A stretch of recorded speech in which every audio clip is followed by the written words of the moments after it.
पापी मनुष्य सुखी क्यों रहते हैं।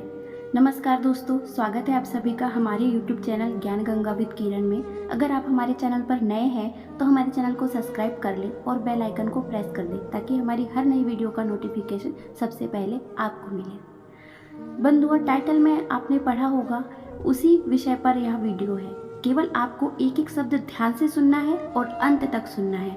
सज्जनों, भगवान व्यास मुनि का नाम तो आपने सुना ही होगा, जो महाभारत के साथ साथ 18 पुराणों के रचयिता है, जो स्वयं भगवान विष्णु के अंश अवतार है। उन्हें खुद वर्तमान और भविष्य जानने की दिव्य दृष्टि थी।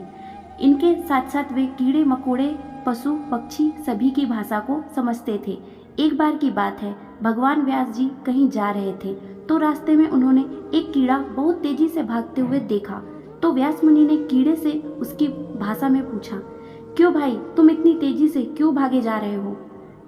तुम पर क्या विपत्ति आने वाली है? तो कीड़ा कहने लगा, हे मुनीश्वर, मैं इसलिए भाग रहा हूँ, एक बैलगाड़ी बहुत तेजी से इधर ही आ रही है, कहीं वो मुझे कुचल ना दे, इसलिए मैं अपने प्राण बचाने की कोशिश कर रहा हूँ। अपने प्राण तो सभी को प्रिय होते हैं ना। व्यास मुनि कहने लगे, हे भाई, तुम तो तिर्यक योनि में पड़े हुए हो, तुम्हारे लिए तो मर ही जाना सौभाग्य है। मनुष्य आदि मृत्यु से डरे तब तक तो ठीक है, तुम ये कीट शरीर छोड़ने का इतना भय क्यों है? कीड़ा कहने लगा, हे महर्षि, मुझे मृत्यु से भय नहीं है। मैं यह सोचकर भयभीत हूँ, मुझसे भी अधिक और उधम कोट की योनियां हैं, मैं मरकर कहीं उन योनियों में न चला जाऊं। व्यास जी ने कहा, हे कीड़े, तुम भय ना करो, मैं तुम्हें जब तक मनुष्य शरीर में ना पहुंचा दूंगा, जब तक तुम्हारे जन्म जितनी भी योनियों में होगा, मैं तुम्हें उन योनियों से छुटकारा दिलाता रहूंगा।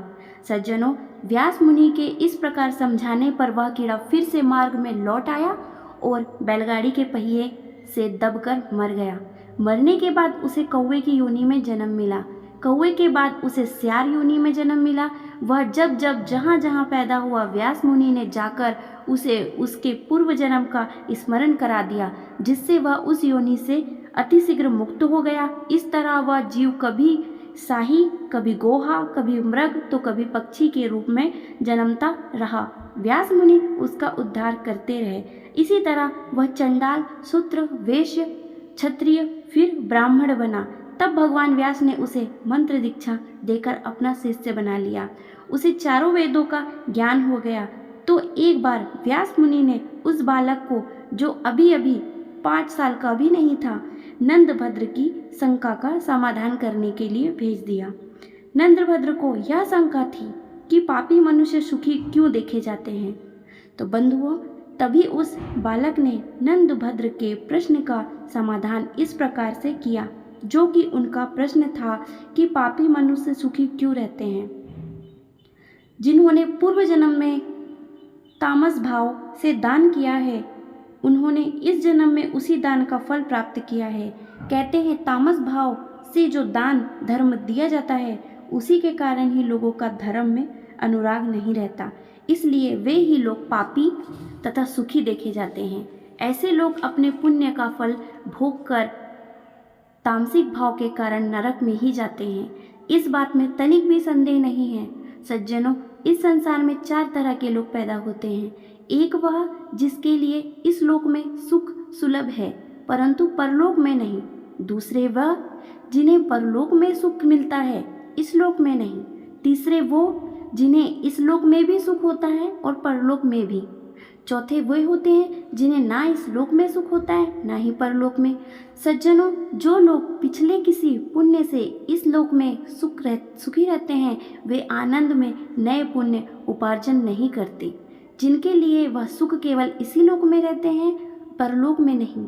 कुछ लोगों के पूर्व जन्म के पुण्य तो नहीं होते, किंतु वो तपस्या करके नए पुण्य उपार्जन कर लेते हैं।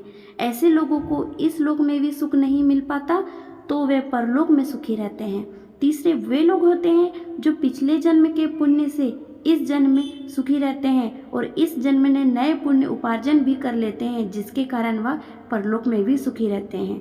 ऐसे मनुष्य तो बहुत कम होते हैं जो इस लोक में भी और परलोक में भी सुखी रहते हैं। चौथे वे लोग होते हैं जिनका पिछला भी कोई पुण्य नहीं है और आगे भी कोई पुण्य उपार्जन नहीं करते, इसलिए वे लोग यहाँ भी दुखी रहते हैं और परलोक में भी दुखी रहते हैं। इस प्रकार उस बालक ने नंदभद्र के प्रश्न का हल कर दिया। वही बालक अगले जन्म में कुशारु और मित्रा का पुत्र हुआ, जो महर्षि मैत्री के नाम से प्रसिद्ध हुआ। बंधुओं, अगर आपको यह वीडियो पसंद आई तो आप इस वीडियो को लाइक करें और चैनल को सब्सक्राइब करें। हम आपके लिए ऐसी ही रोचक कहानियाँ लेकर आते रहेंगे।